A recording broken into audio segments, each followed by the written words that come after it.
Good morning! It's a nice cloudy day here in Alaska. The birds are chirping and the mosquitoes are also out.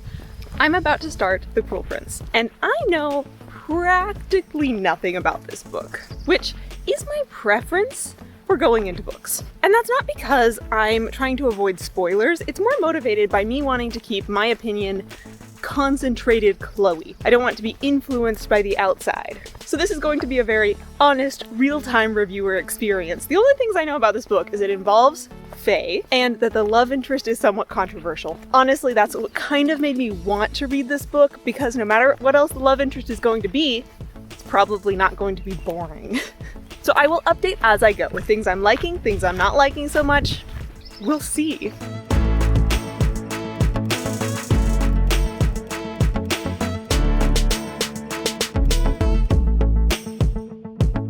Hi Frizzle friends, my name is Claire, I am Chloe's sister and I live in Arizona with my husband and my baby. I too am going to be reading Cruel Prince. I bet that Cruel Prince was on my want to read list before it was even on Chloe's because it fits very closely to the type of books that I tend to read and like. I would say my ideal book is both soft romance and soft fantasy. In addition to being soft romance and soft fantasy, I also like if it's kind of easy to read, easy to get into the story, not too complex of world building or too complex of a magic system. I tend to like my books where I can just put on the audiobook and be doing something else, and if I miss a minute or two while I'm loading the dishes or taking care of my baby, that I'm not totally lost in the story. I think also some differences in how Chloe and I approach books is that she loves to love books and then also is more critical of books, and I say most of the books I read I think, 4 stars, that I didn't super love it or I didn't super hate it. I just kind of enjoy books, and so we'll see what thoughts I have.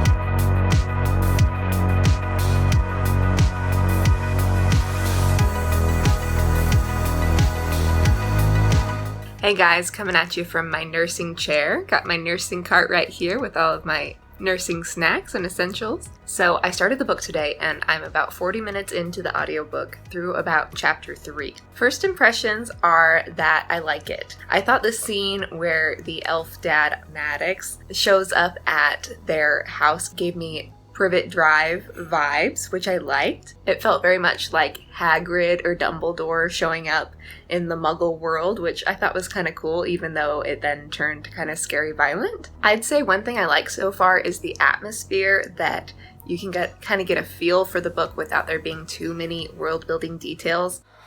I am through chapter 5, about 10% into Cruel Prince.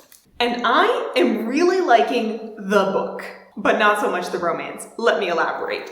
What I love about the book is how fast we have gotten out of the gate here. Immediately in these first few chapters, we are introduced to the major conflicts and the major players of this story. We are given the tragic backstory of our main character, Jude, where she was whisked away to fairyland by her stepfather, who is one of the Fae generals. We've got her goal that she wants to perform well at the tournament so that she can impress people and become a knight. We have her relationship with her sisters, with her stepfather, and how her stepfather is standing in the way of her goal of becoming a knight. And I love it when our protagonist has such a clear-cut goal like that. Makes it easy to follow the book. One thing that I don't like so far is the introduction of too many characters too soon, at least for my taste. For example, when one of the elf princes is first introduced, it also introduces like 3 of his friends, and I'm like, I don't know who is important yet, and so I don't know who to mentally keep track of. As someone who's running on less sleep than normal, I have a 1-month-old, I don't have that much memory power, and so my mental capacity is a little stretched trying to keep track of all of the 15 or maybe even 20 characters that have been introduced. I don't know yet who is going to be important.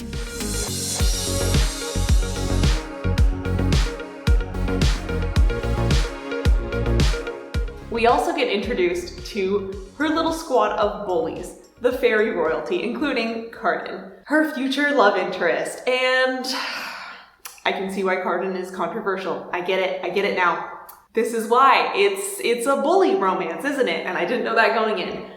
I've never read one before, so we'll see how I think of it. Right now, I'm not liking it, but I am hoping and willing to be convinced. I'm really wishing that this book will convince me to like it because I want to enjoy it. But right now, it isn't sitting right with me how terrible he's treating her and imagining him to become the love interest later, and I'm trying to figure out why. Because I do enjoy a good enemies to lovers kind of thing. So why is this bully to romance relationship not sitting right with me? And it connects to something that Jill Barup, a different YouTuber, said in one of her videos about enemies to lovers, where in an enemies to lovers situation, at every point in the relationship from enemies to in love, there is mutual respect and taking each other seriously. And right now, Cardan is not respecting or taking Jude seriously. He's looking down on her both for not being Fae, but just in general also. He's just being a jerk all around. So I am definitely not shipping them, but I am hoping to be convinced otherwise. We'll see what this book does. It's got 90% more to convince me.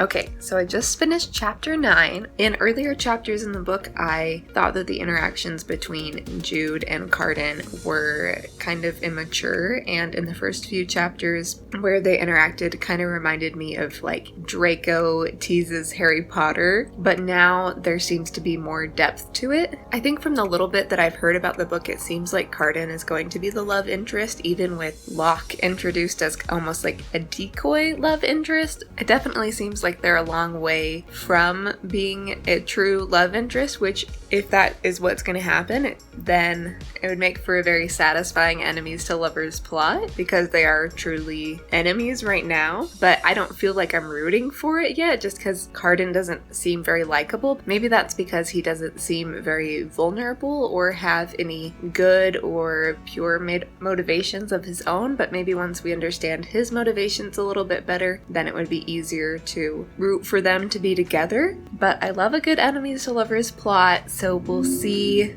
where it goes.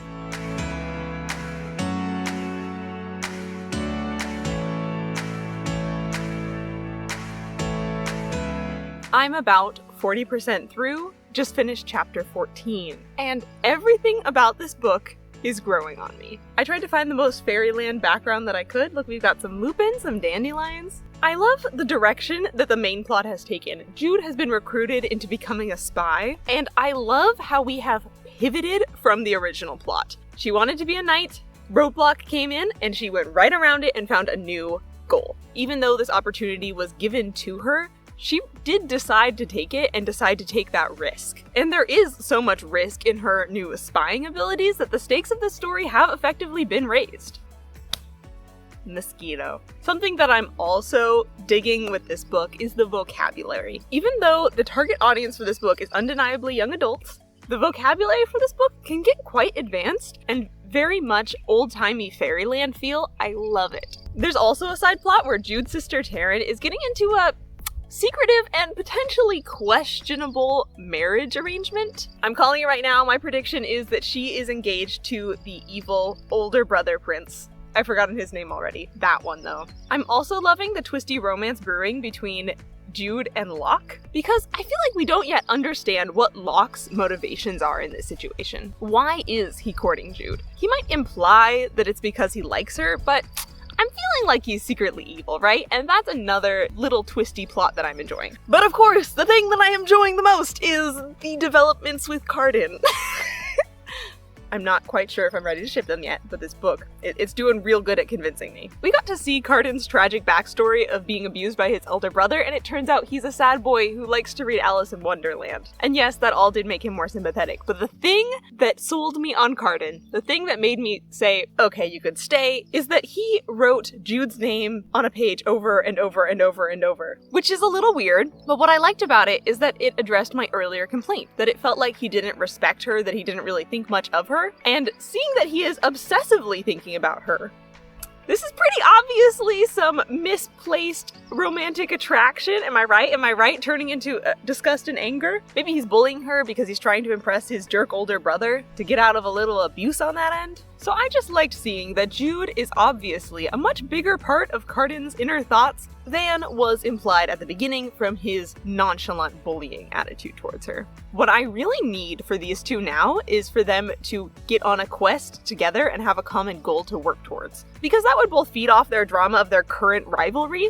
and give them a chance to actually have some bonding moments. Because I think I'm gonna need some bonding moments here. One of the things that also made me a little bit more okay with this bully romance is that Jude started fighting back more. Made it a little bit more equals instead of him just dunking on her the entire time, you know? Another prediction! Jude is under a fairy 𝐂𝐎𝐎, a compulsion that means that she can't tell anyone that she's a spy. There's a very obvious loophole here. She could just tell someone, I'm not a spy. Because lying feels like exactly the loophole that a fairy 𝐂𝐎𝐎 wouldn't account for. So that is my prediction of how she's going to get around that.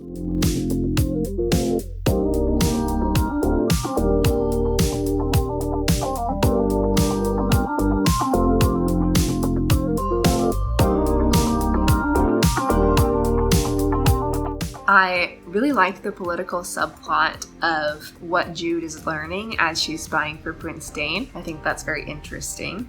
The people that I trust in this book are not necessarily the people that are the nicest to Jude. I would say that people that I most trust, what they say and how they treat Jude, is Maddox, Cardan, and the other 3 of Dane's spies. And the people that I right now don't trust are Locke, Dane, and in some ways Taryn. I think that's because Maddox and Cardan and Dane's spies, you're pretty sure of what their motivations are. Locke, Dane, and Taryn, that I don't really trust the front that they're putting up. I think that there's something deeper that we're going to uncover later in the book. It was hard to feel for Cardan or like him because we hadn't seen much of his vulnerability yet. I think that he's become more likable as we saw him get mistreated by his brother, that we're getting a little bit more of maybe his behind the scenes that is making him have more depth. I think one other thing that I'd say is when you see that Cardan has a note with Jude's name on it, you're like, ooh, he likes her. So we're starting to see that romance plot come up a little bit. He thinks about her. I also think that because it's a trilogy, I feel patient about the romance plot and am okay with giving it, chapters and pages to develop, and it doesn't have to be fully fleshed out in this whole book.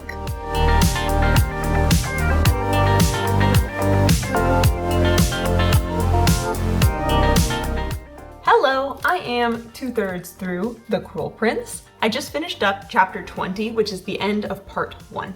And I gotta say, I'm still loving how fast-paced this book is. We just received yet another twist in the way that the plot direction was going. Jude has been having a great and dangerous time being a spy, and now there was a coup and the king is dead, most of the heirs are dead, everything is in a jumble. And I suspect that she will continue to be right in the thick of all of these political squabbles. I'm also adoring Jude's personality here. She is so confrontational and tough and brash, and it's so entertaining to see her get in trouble over and over here. But I am kind of worried about how this book is going to end at this point, because we just got a big plot twist and we've only got a third of the book left. So I'm starting to suspect that the plotline isn't going to be nicely wrapped up and it's going to be left for the sequels, which I probably will end up reading because I'm enjoying the book so far. Never say never though, we'll see how I like the ending. But the more times I see this done in books, the more I realize I really don't like it when the end of a book doesn't conclude well. I don't need every little thing to be wrapped up, but I would like, the major conflicts introduced to be wrapped up. I don't just want everything to be left for the sequel. I want to be able to finish a book 1 and feel like I finished a book 1. So I'm starting to worry that I might not get the grand ending that I'm hoping for here. I'm also a little disappointed between the lack of development of Jude-Cardan's relationship, though I do admit maybe my expectations going into this were a little too high expectations for that romance. That's the only thing I'd heard about the book, but maybe it's more of a book 2 and 3 thing, But I do want to see it the more I get to know Jude. Because her brashness does seem like it would pair very well with Cardan's personality. I think this book does soft magic system fantastically. I have no idea what the fairy glamour can or can't do. I have no idea how far they can push their magic. It seems to be slightly unlimited in power. And yet, it doesn't cheapen the narrative, it only adds to the drama and ambiance of fairyland. The magic doesn't have understandable rules that it's playing by, But that doesn't mean that it doesn't have limitations in the narrative. And I think what cinches this for me is majority of the time, the magic is only being used as a hindrance to the main characters, not as a solution to their problems. It feels very dangerous, like the magic in a fairy tale. So I'm entering the end of this book, and we'll see how I feel about it, and we'll see if I like it enough to continue with the series, which right now I'm predicting I will, but we'll see.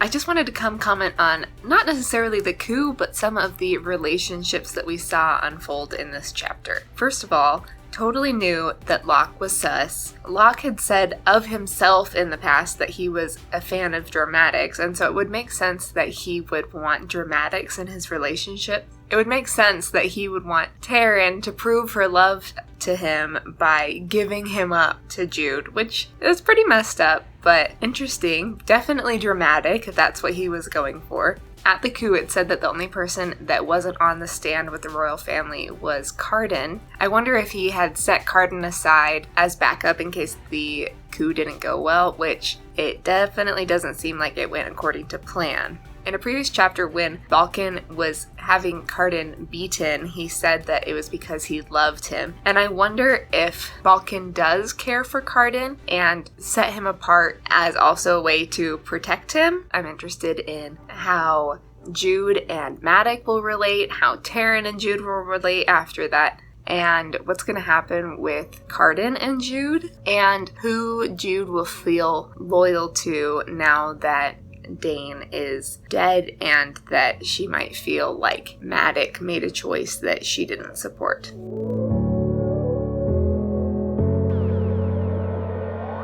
Okay, just finished chapter 25. She kissed him? What?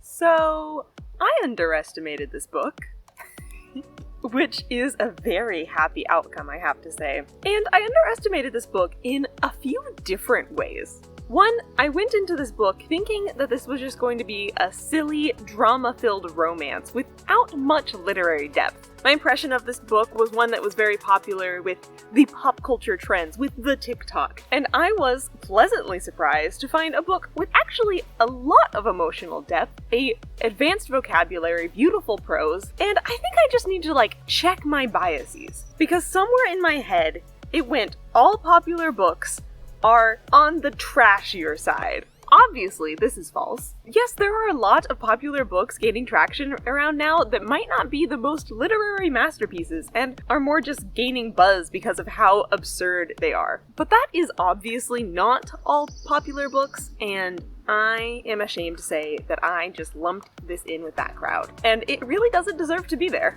The thing about this book that surprised me with its emotional and literary depth was the journey that Jude got to go on in this book. Because this book was about her embracing her inner killer and ruthlessness and coming into her own power, and it was just highly entertaining. But below that, we also have this ongoing theme with Jude and with other characters about how their upbringing has shaped them, how the society that they're living in is giving them toxic or positive traits. Jude is tricky not because she is a fae, but because she has lived among them her whole life and has embraced their culture. Cardan is cruel not because he was born that way, but because he was raised that way. Another thing that I totally underestimated in this book was whether it would stick the landing. I was feeling like it wasn't going to, and then it did! It stuck the landing in both the political intrigue plot and the Cardan-Jude kind of romance, kind of hating plot. With the political turmoil, it was all wrapped up nicely in the end. And Cardan and Jude did get a very angsty drama kiss. And their relationship got even more complicated, as she put him on the throne, which he didn't want in the first place, and now he's under her control, and we'll see how that goes in the next book, which I am excited to read. But even little conflicts like Jude versus Maddox, or Jude versus Taryn, also got kind of wrapped up. Enough was left for a sequel to address more if they wanted to, but everything felt satisfactory. which I love. Everything found a new state of balance, which is ready to tip right over again for the sequel, but was resolved for book 1. And I love this Card and Jude, both attracted to each other, but also even more mortal enemies at this point. It's so juicy, drama-filled, and I ship them. I think the more dangerous Jude became, the more I saw how Cardan and Jude really do fit together really well. But now I have to ask, why is Cardan so controversial? Because he was a little bit of a bully at the beginning of this book, but then that was quickly changed up, so I don't feel like that's enough to generate the buzz that I've heard around Cardan, so I assume he gets even worse in the sequels. And now I am ready to place my full trust in this book series and just be along for the ride and try to no longer underestimate how well this series can stick the landing.